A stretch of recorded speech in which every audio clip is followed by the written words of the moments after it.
Hello, beautiful souls. Welcome to Lesson 3, Crystals and Smudging. Since crystals and smudging are two of the most common spiritual tools, today's lesson is a crystal and smudging crash course. We're going to talk about how to welcome, cleanse, use, and build a relationship with your crystals, as well as the history of smudging and its many benefits. Today's crystal lesson is coming heavily from my personal research, as well as from reading The Crystal Witch by Sean Robbins and Liana Greenaway. You can purchase this book for yourself down below under extra resources. So what are crystals and why are people so obsessed with them? Crystals are the crystallized form of Earth's minerals, and they hold historical DNA from the billions of years of Earth's history. Crystals can come from the deep walls of a cave, volcanic lava, natural springs, or mines. And they have an aura, just like we do, that is specific to that crystal's experience with the Earth, as well as the mineral composition. For example, amethyst is formed primarily in volcanic rock, and is comprised of mostly silicon dioxide. Volcanic rock is a known energy absorber and energy cleanser, so the silicon element holds its own energetic treasures that it shares with this crystal. When we interact with the creations formed by these various elemental compounds, we get to benefit from the aura magic. Sharing our aura with the aura of crystals is what makes the crystal-human relationship so amazing. We literally get to share our energy with the Earth's history and DNA imprint to empower our own body's energy and manifestations. Talk about connecting with nature.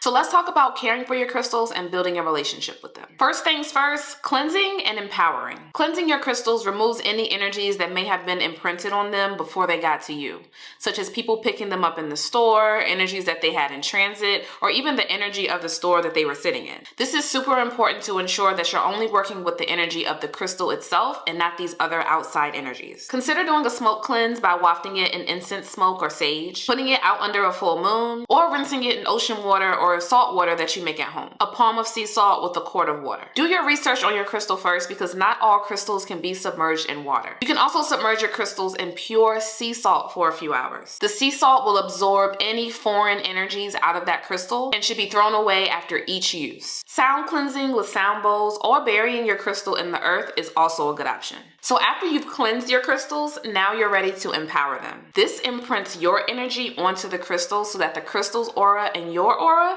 can work more seamlessly together. Think of it as you and the crystal introducing yourselves to one another. The Crystal Witch gives a wonderful ritual for this, which should be done each time you welcome a new crystal into your life. You'll need 7 white tea light candles, sea salt, and your newly bought crystals. But some other ways you can get acclimated with your crystal is by sleeping with it, wearing it on your person, or just having it beside you while you do work, read a book, meditate, or anything else that you like to tap into. While crystals give off good energy, they also absorb negative energy, which means they need to be cleansed regularly, especially if you wear them on your person every day or if you have them in a certain place in your home, such as the entryway, to absorb negative energies. So if you've been working with a crystal for quite some time, consider cleansing and empowering it. So we discussed cleansing and welcoming in your crystals, but did you know that crystals also need to be recharged? Yes, their batteries get low too. You can tell when a crystal needs a good recharge when you can't feel its energy as strongly, or when it starts to look a little lackluster or like an ashy gray. The cleansing techniques that we just discussed can be used to recharge your crystals as well. Moonlight, sunlight for some crystals, and incense are a wonderful option. Once again, be sure to do your research on your crystal because not all crystals should be left out in the sun.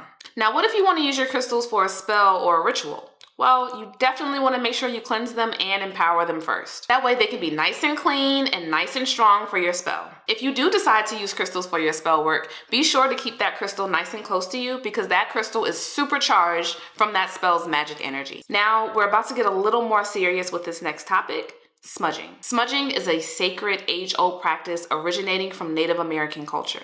It is the process of burning sacred herbs for energy cleansing, spiritual connection, and creating a peaceful, high-vibing environment. However, there are some important accountability tips to know about smudging. Did you know that Native American cultural practices were illegal in the US until about 1978? Native Americans were literally beaten and thrown in jail for burning sage less than 50 years ago. But now the very practices that this oppressed group of people were banned from doing are being used far and wide, advertised commercially for profit, without any acknowledgement behind the wrongdoings and the truth behind this culture's oppression. On top of that, a lot of people don't understand the sacred significance of the practice. Lack of understanding the true sacredness of this practice, plus lack of historical knowledge knowledge of this culture's oppression, plus using this sacred practice for yourself without any of this other knowledge, is cultural appropriation. Prioritize learning more about this culture's history and the sacred practice of smudging,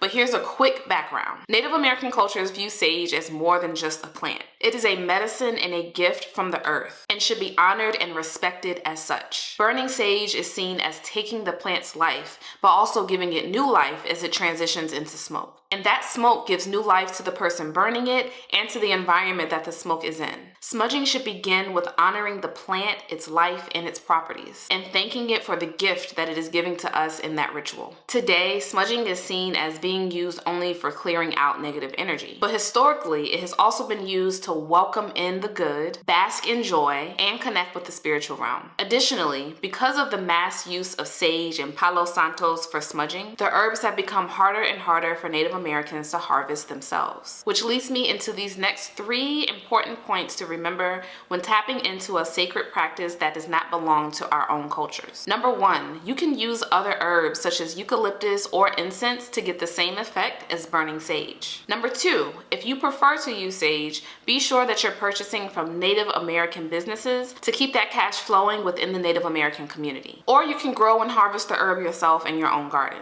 And number 3, take time to read books and articles to educate yourself on the Native American culture and their history of oppression in the United States. Congrats on completing this lesson. I'll see you back soon. Mwah.